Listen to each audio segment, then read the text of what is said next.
Piranha Hour best describes it. 5 p.m. with little children truly can feel like you are sitting in piranha-infested waters.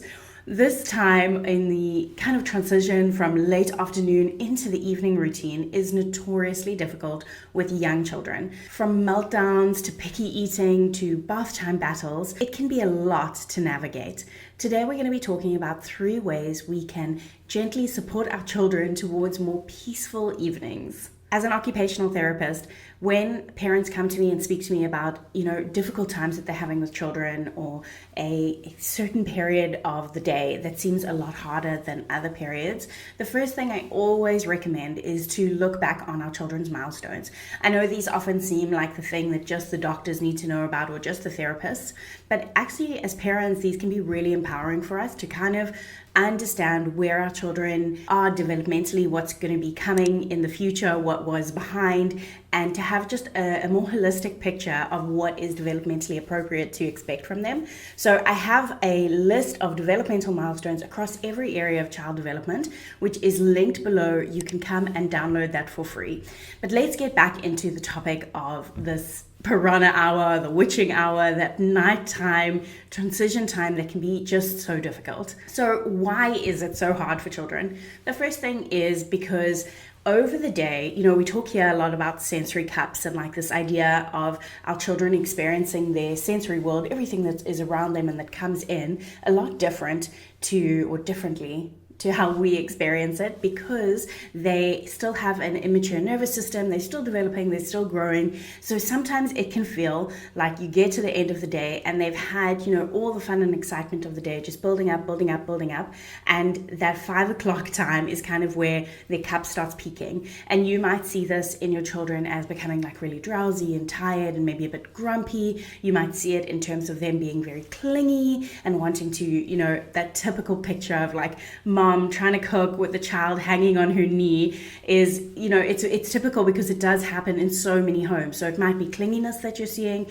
In our home at the moment, what we see predominantly is that kind of, we've built up so much throughout the day and now we're like silly little clowns. Just everything is funny and everything is kind of hyper but without any control over movement. So it does become a little bit nerve-wracking wanting to make sure that no one gets hurt in that like hyped up state. So let me know down below when your child gets to that like cup full 5 o'clock time kind of feeling. What is it that you're seeing mostly happening in your home? Is it that like hyper kind of feeling? Is it that feeling of clinginess, or is it maybe just like a lot of grumpiness and slouchiness?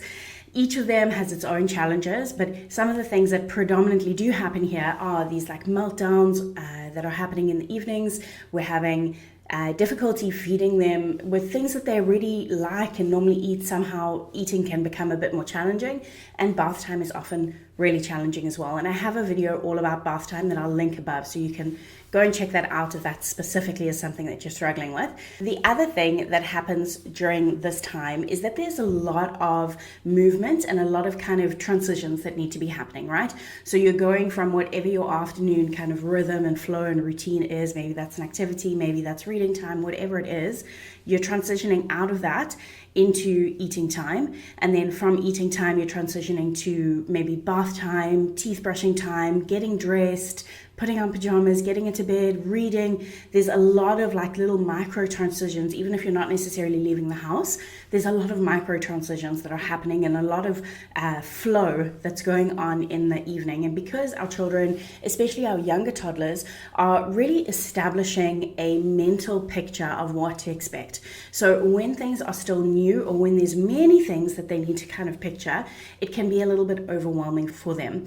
Add the sensory cup to the equation and it's definitely a challenging time. The other thing that's really important to kind of just be mindful of is that as we are gearing up for bedtime, this is the biggest chunk of time that your kid will need to be alone. Of course, they're asleep, but they're also aware that it is kind of a big separation from you. So there's also the emotions and the, again, that like mental picture that's been building up around sleep time as well. So the first tip that I have to offer on this is to try and minimize as much as possible the amount of transitions that you have in that like chunk of evening. So consider this, it might be a little bit different depending on where you live and daylight times and all of that, but it's generally like between 4 to 6 that we want to be having that time with as little amount of transitions as we can.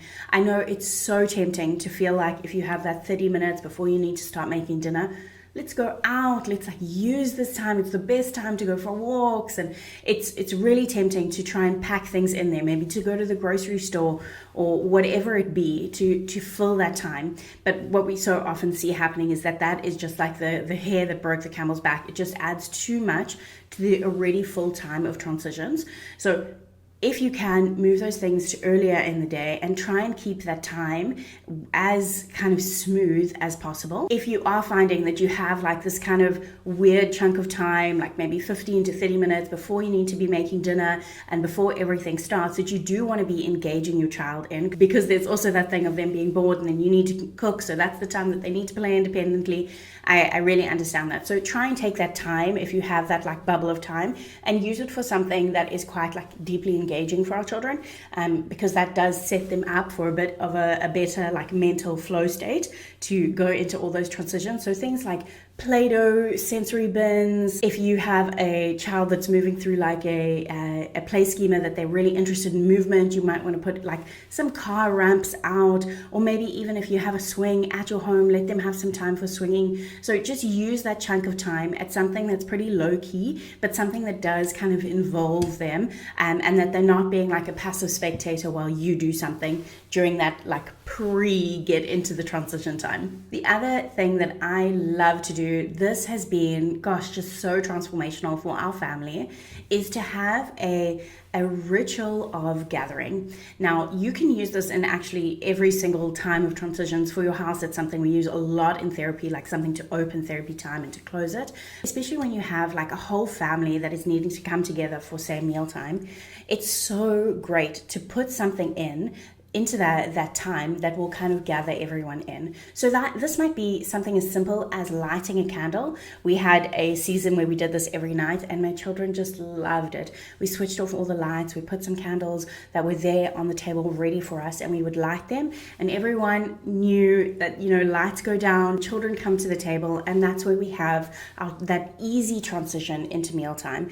It doesn't necessarily have to be something like lighting a candle if that doesn't work for your family. It could be reading a book. That's something we use sometimes at breakfast and I find really helpful. It doesn't have to be the fancy normal way that you do reading a book. It can be just everybody comes to the table and we read a really short little book and then close it, and then we're into feeding time. So it's already brought our children to the table without us having to call them and try and like usher them or herd cats, Another way to do this, which is especially helpful for older children, is to give them a task. So this could be like they help set the table, and that kind of leads them into then eating time. And sometimes even with bath time, we've had our children have a task, like they get to choose a toy and then take that to the bathtub, or they get to be the one that fluffs up or pours in the bubble bath. So giving them a task can kind of help lead them along the way to make that transition, because it often is even in these micro transitions, like the thing of getting off the table from eating and taking like the 7 steps towards the bath can lead to somehow there was a meltdown or a sibling spat or something happened in between. So giving these tasks, although it might seem like it's so silly that they don't need it, it can be really, really helpful in just building in that smoothness.